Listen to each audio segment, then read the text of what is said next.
అలాగే రేవంత్ సర్కార్ పై తీవ్ర స్థాయిలో మండిపడ్డారు బీజేపీ ఎమ్మెల్యే పాయల్ శంకర్. ప్రభుత్వ ప్రజాభూములను అమ్మేసి రాష్ట్ర పాలన సాగిస్తాము అంటే ఎట్టి పరిస్థితుల్లో ఊరుకోమంటూ ఆయన హెచ్చరించడం జరిగింది. ప్రభుత్వ భూములు ఎప్పటికీ కూడా ప్రభుత్వ భూములే, వాటిని అమ్మే హక్కు లేదు అంటూ కూడా ఆయన ఫైర్ అయ్యారు.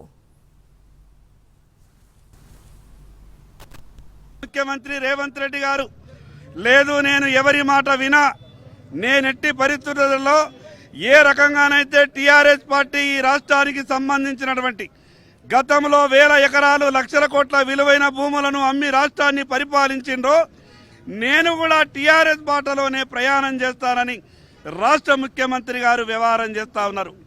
ఒక పక్క ప్రభుత్వ వాదన, అది ప్రభుత్వ భూమి సెంట్రల్ యూనివర్సిటీ పేరు మీద లేదు అని మాట్లాడతారు. నిజంగా ప్రభుత్వంలో ఉన్నటువంటి పెద్దలకు ఏమైనా తెలివున్నదా? ప్రభుత్వ ఆస్తులు అనేది ప్రభుత్వ ఆస్తులే. ప్రభుత్వ భూములను అమ్మినట్టే కాంగ్రెస్ ప్రభుత్వం తెలంగాణను కూడా అమ్ముకుంటోందని మండిపడ్డారు ఎమ్మెల్యే ధన్పాల్ సూర్యనారాయణ. హెచ్సియు భూముల వేలం వెనుక సోనియా గాంధీ ఉన్నారంటూ హాట్ కామెంట్స్ చేశారు. ఢిల్లీకి మూటలు మోసేందుకే భూములను అమ్మే కుట్ర జరుగుతుందని ఆరోపించారు.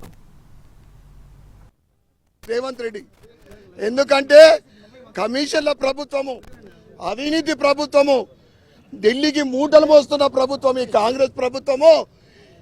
ఇటలీ అమ్మ ఏదైతే సోనియా ఉందో ఆమె ఆదేశానుసారం ఇది జరుగుతూ ఉంది. ప్రయత్నం చేస్తారు.